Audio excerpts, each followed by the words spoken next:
Accounting की जो start, जहाँ पे अकाउंटिंग स्टार्ट हम करेंगे तो पहला स्टेप अकाउंटिंग का हमारे सामने आएगा, वो आएगा जर्नल। हमें जर्नल प्रॉपर बनाना अगर आ गया है तो अकाउंटिंग हम किसी भी लिमिट तक की चले जाएंगे, किसी भी एग्जामिनेशन तक हम चले जाएंगे। जर्नल एंट्री को इजीली हम लोग अगर समझ चुके हैं तो हम अकाउंटिंग को बहुत इजीली कर सकेंगे। क्लास 11 में हो आप, क्लास 12 में हो आप, ग्रेजुएशन में हो अपने, या यहाँ तक कि पोस्ट ग्रेजुएशन में हो, जर्नल एंट्री आपका पीछा नहीं छोड़ने वाली। और अगर आपको ये लगता है कि आपने रट लिया और जर्नल एंट्री रट के समझ में आ जाएगी, तो I am sorry, journal entry रटने वाली चीज नहीं होती है। जर्नल एंट्री को समझने का बहुत ही आसान मेथड जो मैंने एक्सपीरियंस किया, हो सकता है इससे भी आसान मेथड हो, बहुत सारे दुनिया में टीचर्स हैं बताते हैं अपने अपने मेथड हैं सबके, लेकिन अभी तक जो हमने इसको चैनलाइज किया, जो चीज़ें हमने देखी, बच्चों को हमने रिजल्ट ओरिएंटेड अगर हमने करके देखा, तो ये जो तरीका हम बताने जा रहे हैं, यहाँ से हमें जर्नल एंट्री बहुत आसानी से हमें देखा कि बच्चों को समझ में आ गई। कितने बच्चे हैं जिन्होंने जर्नल एंट्री अभी तक पढ़ के रखी हुई है एडवांस? हाथ उठा लीजिए। जर्नल एंट्री किसने किसने पढ़ी है? तुम लोगों ने पढ़ी है, क्लास 12 में हो इसलिए। हम फिर से एक बार यहाँ पे पढ़ा रहे हैं, अगर क्लास 12 वालों को भी समझना हो तो उसको समझ सकते हैं, ठीक है। सबसे पहले हमें समझना है अकाउंटिंग का मतलब क्या है। अकाउंटिंग स्टार्ट होती है क्लासिफिकेशन से, then we record, then we analyse, और आगे बहुत सारे स्टेप्स हैं, हम आगे बाद में करेंगे। That means first of all we classify the different items, we classify different items.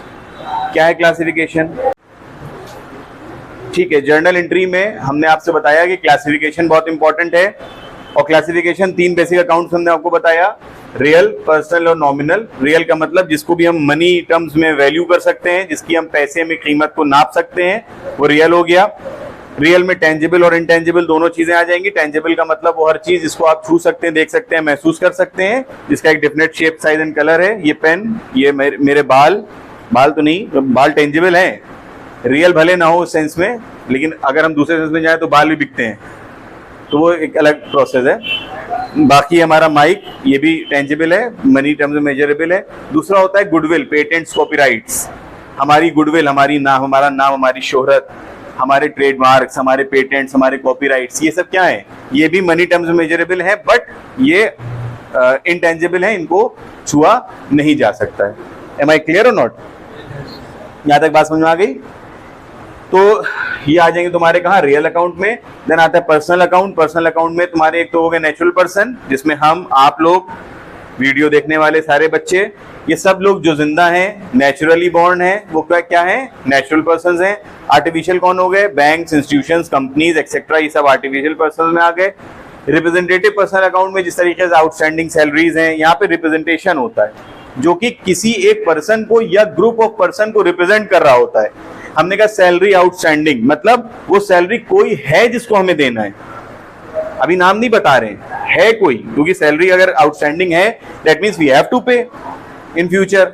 किसको? किसी को तो देनी है ना। तो देयर आर सम पर्संस और अ ग्रुप ऑफ पर्सन जहां पे हमें ये पैसे देना है, और वो उस अकाउंट उसको रिप्रेजेंट कर रहा होता है। Am I clear? कोई दिक्कत तो नहीं है? और फिर आखिरी में आता है नॉमिनल अकाउंट। नॉमिनल अकाउंट के अंदर सारे खर्चे, इनकम, लॉसेज और गेन्स आ जाते हैं। Am I clear? अब इसके रूल्स अगर हम देख लेते हैं। What do you mean by debit? अगर कोई सवाल पूछे what do you mean by debit, तो डेबिट का मतलब 3 अकाउंट्स में अलग अलग होता है। If you are talking about the meaning of debit in the case of real account, debit what comes in. When you're talking about the meaning of debit in the case of personal account, debit means receiver. When you're talking about the meaning of debit in the case of nominal account, it means all the expenses and losses. Is it clear? ये बहुत basic सवाल होता है, होता है ना, जब भी आप, जैसे मान लीजिए फॉर एग्जांपल, अगर आप बहुत ही ट्रेडिशनल फैमिली से हैं और आप क्लास 10 तक साइंस लिए हैं, 10 के बाद आप कॉमर्स में आ जाइए, तो फैमिली में जो बड़े होते हैं ना, जब भी घर आएंगे आपके क्या पूछते हैं? और क्या चल रहा है भाई? सवाल सबसे पहला ही होता है, जैसे लगता है कुछ कर देंगे हमारे लिए बहुत बड़ा। और भाई क्या चल रहा है? शायद पढ़ाई वढ़ाई कैसी चल रही है? ऐसे पूछेंगे, ऐसे लग रहा है खुद बहुत 100% लाते थे। और शायद क्या पढ़ाई चल रही है? अच्छा, साइंस में हो गए, कॉमर्स ले ली, कॉमर्स तो यार बिल्कुल एकदम कूड़ा लोग लेते हैं, कॉमर्स ले लिए। जब भी कोई आपसे इस तरह की बात कहे, सीधा सीधा एक जुमला कीजिएगा, कॉमर्स का मतलब वो सारी एक्टिविटीज जो ट्रेड करने में और ट्रेड में मदद करती हैं। और दुनिया की कोई भी चीज पूरी तब तक के नहीं हो सकती जब तक कि वो चीज बेच ना दी जाए। तो आप चाहे हवाई जहाज ही बना लीजिए, अगर बिकेगा नहीं तो वो कोई काम का नहीं है। इसीलिए कॉमर्स की इंपॉर्टेंस इतनी है कि आप चाहे जो भी चीज बना लीजिए, दवा बना लीजिए आप, हवाई जहाज बना लीजिए आप, कोई फॉर्मूला बना लीजिए आप, जब तक कि बिकेगा नहीं, जब तक कि किसी काम का है नहीं। और बेचेगा कौन? बिकेगा किसकी मदद से? ठीक है भाई, इसके आगे हम जवाब नहीं देंगे। तो इस तरह के लोगों को थोड़ा अवॉइड कर दिया करो। जब वो पूछे क्या कर रहे हो, बस दुआएं चल रही हैं आपकी, और क्या है नहीं। तो अच्छा, थोड़े बहुत उसमें काबिल भी होते हैं बेचारे जो थोड़ा बहुत कॉमर्स। अच्छा कॉमर्स पढ़ रहे हो, बताओ डेबिट का मतलब क्या होता है? सिर्फ इतना सुना होता है। कोई बैंक वाले दोस्त होते हैं, उनके डेबिट और क्रेडिट वर्ड आ गया होता है उन लोगों को, तो पूछते हैं और डेबिट का मतलब बताओ क्या होता है? कॉमर्स पढ़ रहे हो, 2-4 दिन से कोचिंग जा रहे हो, अच्छा बताओ डेबिट का मतलब क्या होता है? इसीलिए हम ऑन स्क्रीन बता दे रहे हैं। जब भी कोई आपसे डेबिट का मतलब पूछे तो उसको घुमा दिए। Debit in the case of real, personal और नॉमिनल। दूसरा सवाल आप उससे पूछिए।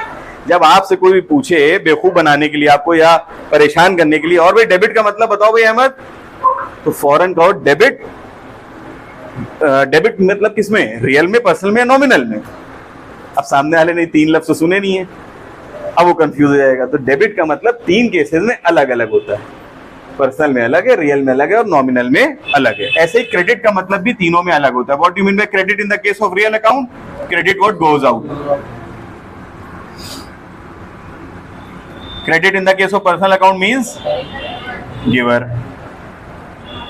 Credit in the case of nominal account, incomes and gains. Very good. Is it clear?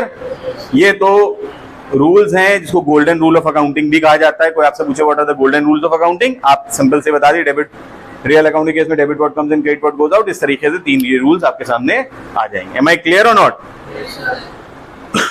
ये तो रटने वाला केस हो गया, चलो समझ लेते हैं। जो बच्चे पहले पढ़ चुके हैं उनको पता है हम क्या कहने जा रहे हैं। जो बच्चे अभी नए हैं उनके लिए थोड़ा सा एक सरप्राइज है, बहुत ही आसान भाषा में, क्योंकि हम हमेशा कहते हैं समझो, चीज को समझो, रटो नहीं। और समझोगे तब सबसे अच्छा जब उसको अपने आप से रिलेट करोगे। जब तक कि रिलेशन नहीं क्रिएट कर पाओगे सामने किसी चीज से, उस चीज को समझ नहीं पाओगे। बचपने से एक मिसाल दी जाती, कहावत कही जाती थी कि घर वालों ने पूछा कि फुला चीज बताओ, तो हम नहीं सुना पा रहे हैं, तो कहते थे, क्या कहते थे? हाथ में कितनी उंगलियां हैं? फौरन आदमी कहते थे 5। कहते कभी देख के बताया? तो हम लोग कभी अपनी उंगलियां गिन के नहीं बताते थे 5, फौरन स्पॉन्टेनियस रिप्लाई होता था 5। क्यों? क्योंकि we can relate our fingers with our word. हम हर वक्त अपने हाथ को देखते रहते हैं ना, हर आदमी अपने हाथों को देख रहा है हर टाइम, तो रिलेशन बना हुआ है ना एक, वहां पे फिर देखने की जरूरत नहीं पड़ती है। क्लियर? हर वक्त अगर आप गुलाब की खुशबू सूंघे जाइए, गुलाब बहुत कॉमन हो आपके लिए, आपके गार्डन में लगे हो गुलाब के फूल पौधे, एकदम से गुलाब की खुशबू आ जाए तो आप सोचेंगे नहीं किस चीज की खुशबू है, फौरन बता देंगे गुलाब की खुशबू है। लेकिन अगर कोई खुशबू बहुत कभी कभी सूंघते, तब वहां पे रिलेशन, कहाँ सूंघी थी ये खुशबू, कहीं तो सूंघी थी, ऐसा होता है ना। तो इसलिए रिलेशन बनाओ। ठीक है, चलते हैं। अब एक दरवाजा है, एक घर का एक दरवाजा है। इस दरवाजे से आप एक फ्रिज लेके आ रहे हैं। क्या लेके आ रहे हैं? रेफ्रिजरेटर इसको कहते हैं, फ्रिज। फ्रिज क्या है? छू सकते हैं ना उसको। आए, दरवाजे पे आए, बेल बजाई, डिंग डोंग बजी। क्या आवाज आती है बेल से? Ding dong. ये बेल है अगर, तो बेल से आवाज क्या आती है? जब कोई आता है तो बेल बजाता है, बेल बजाता है तो आवाज आती है डिंग डोंग, मतलब डी से, तो वो आता है, अंदर से आवाज आती है आ जाओ, कम्स इन। ठीक है, हमेशा याद रखना, जब कोई आएगा तो बेल बजाएगा, बेल की आवाज आएगी डिंग डोंग, जैसे ही डिंग डोंग को अंदर से आवाज आएगी आ जाओ। क्लियर? जब वो जाने लगेगा तो शाहरुख खान बन जाएगा। अच्छा चलता हूँ, दुआओं में याद रखना, चलता हूँ, जैसे ही चलता हूँ कहा तो किससे का? सी से चला जाएगा। क्लियर? आ गया समझ में? दरवाजा हमेशा ध्यान रखना, जब जब तुम्हारे घर की बेल बजेगी तब तब जर्नल एंट्री का ये रूल याद आएगा। क्लियर? चलो अब आगे देखते हैं। डेबिट को शॉर्ट फॉर्म में कहते हैं डीआर। क्या कहते हैं? और क्रेडिट को क्या कहते हैं? डी और आर, ये 2 वर्ड हैं। डी मतलब डेबिट, आर मतलब रिसीवर। याद हो गया? अगर D R debit the receiver है तो सी आर क्या होगा? Credit the giver. क्लियर हुई बात? नहीं क्लियर होगी ना यहां तक बात?